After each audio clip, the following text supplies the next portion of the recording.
E aí galera, beleza? Bem-vindo a mais um Historizado aqui.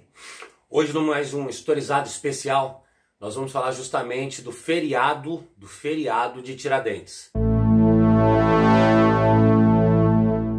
Tiradentes, a galera já conhece, né? Foi justamente o personagem, digamos, principal, né, da famosa Inconfidência Mineira. Então, fazendo um geralzão aqui, a Inconfidência Mineira foi um levante na colônia de Minas Gerais contra a coroa portuguesa.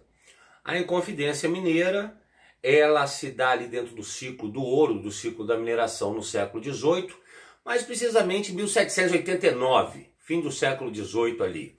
Ela era inspirada nos ideais iluministas, que eram ideais de liberdade política, liberdade econômica, liberdade religiosa, né? E um caráter, nesse caso a Inconfidência Mineira, adotou um caráter republicano.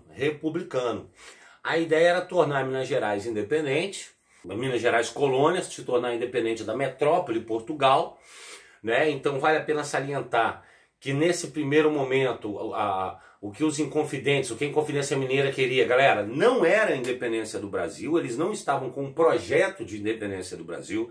A ideia era ficar independente a colônia de Minas Gerais em relação a Portugal e aí, se as outras colônias quisessem, ao redor, Espírito Santo, Rio de Janeiro, né, São Paulo, quisessem ficar independentes, fariam seus levantes com apoio de Minas e elas iam se agregando, dando um modelo um pouco norte-americano ali das 13 colônias. Então a Inconfidência Mineira tinha um caráter republicano. A ideia era implantar uma república, os caras já haviam feito até a bandeira, que era a bandeira, né, hoje é a bandeira de Minas Gerais. A capital seria São João del Rei, os caras iam fundar universidades, então teria todo esse projeto republicano. Mas a gente considera a Inconfidência Mineira um movimento intelectual político, ele não chegou às ruas, na verdade. A ideia era, na época, o povo abraçar o movimento no dia da derrama. A derrama era a cobrança de impostos por parte de Portugal, de uma forma violenta na rua, onde eles tinham que pagar as 15 arrobas anuais de ouro, e aí, nesse caso, enquanto não juntasse isso, Portugal arrombava as casas, pegava o ouro de todo mundo, então era uma forma violenta que revoltava o povo.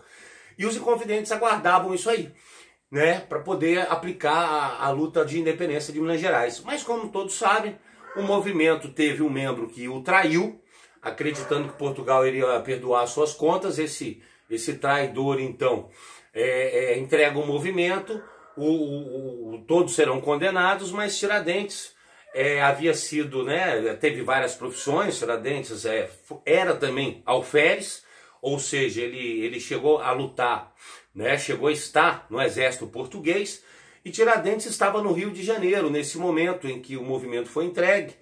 Ele foi preso lá, né, só ele do movimento foi condenado à morte. Ele era o que tinha menos dinheiro, os outros eram latifundiários, tinham um pouco mais de bens, né?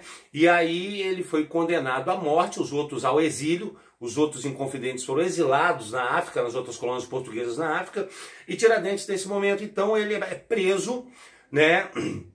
Ele será condenado à morte, será enforcado e esquartejado, e terá seu corpo em pedaços da estrada do Rio de Janeiro até Ouro Preto, que é uma das principais cidades aí, tá? Essa rota desse ouro aí. E nesse caso, sua cabeça colocada lá na praça em Ouro Preto, para que isso não se repetisse mais. Então essa história quase sempre ela é estudada, né? Ela é vista em sala de aula. E aí, como Tiradentes, porque aí vem a grande questão do nosso feriado. Tiradentes, ele vai se tornar feriado, né, bem para frente, porque o caráter de luta da Inconfidência era republicana. E o Brasil ficou independente com Dom Pedro I e era um império. Então, olha só, Tiradentes, ele havia lutado contra Portugal, havia lutado contra nesse caso, né, a ideia de império, de um reino. Então, quando o Brasil ficou independente, a figura de Tiradentes era uma figura escondida e discriminada pela política brasileira. Passa o primeiro reinado com Pedro I, passa o período regencial, passa o segundo reinado, ninguém valoriza. Mas na proclamação da República, com o Marechal Deodoro da Fonseca, nosso primeiro presidente, a tal da República da Espada, o Marechal Deodoro da Fonseca, ele vai salientar Tiradentes. E aí, no dia de morte de Tiradentes, 21 de abril, ele vai homenagear Tiradentes como um herói republicano. O próprio Marechal Deodoro da Fonseca já, um herói republicano. que teria lutado pela República, não pela República Brasileira, pela República de Minas, mas era um caráter de república. Então, para apagar ainda mais o Império, o Deodoro da Fonseca, ele salienta Tiradentes já como um herói pela luta da República. Quando acaba a República Velha, a famosa República da Espada e Café com Leite, em 1930 começa a Era Vargas. Vargas vai acabar de novo com as homenagens no dia 21 de abril a Tiradentes. Mas ainda dentro da própria Era Vargas, turma, sabe, galera, que vai de 1930 a 45, Vargas, lá em 1934, reacende essa chama de Tiradentes ser o herói republicano. Isso vai passar ali, vai correr um pouco e tudo mais, mas não dando muita atenção. Mas em 1953, a escritora Cecília Meirelles, né, tem um livro chamado Romanceiro da Inconfidência.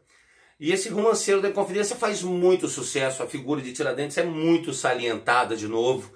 Então ele com esse caráter de luta, esse caráter de Marte, né, dessa luta aí, foi muito interessante. Mas a República vai valorizando Tiradentes cada vez mais. Em 1960 é Juscelino Kubitschek, né, que nesse momento decreta lá em Ouro Preto, para Ouro Preto, no dia 21 de abril, um dia especial, um dia de feriado local. Né? Então Tiradentes ganha um feriado ali em Ouro Preto, no governo Juscelino Kubitschek. Mas é em 1965, na ditadura militar, que o então presidente general Castelo Branco instituiu 21 de abril como feriado em homenagem à luta pela República no Brasil. Tá ok? Então foi na ditadura militar que se tornou um feriado nacional, salientando, né, Tiradentes como herói nacional e colocando o nome dele no livro de capa de aço, tá, do Brasil, dos principais nomes da luta, né, pelo Brasil, e ele se tornando o patrono cívico da nação Brasil, e sendo o representante principal das polícias militar e civil de todo o país também. É a hora que a figura de Tiradentes, o 21 de abril, ganha essa característica. Então é um símbolo de luta pela República, mas que perdeu. Ele perdeu lá na época, não foi um vitorioso, mas o nome dele valeu pela luta e entrou nessa República como a história, né, importante, entrou como nosso herói. Tá ok? Pra gente fechar aqui, né, se você gostou aí, dê o seu like, tá entendendo? Pra gente ir fechando, eu tenho mais uma coisa bacana para comentar, né? Marca lá o sininho para sempre ser lembrado aí, né? Se inscreva no canal, indique para os colegas. E aí é importante porque fechar essa questão agora, que nós temos os vários quadros de Tiradentes. Sabe, nós temos os quadros de Tiradentes pintados por Pedro Américo, né, dele esquartejado, com aquela barba gigante, né, e outros quadros mais que nós temos dele, sempre com essa figura. Mas que, na verdade, quando alguém era preso naquele período, tinha a barba raspada, o cabelo raspado, para não dar piolho, não dar nada disso, né, na prisão. Então o cara ia todo raspado para ser condenado.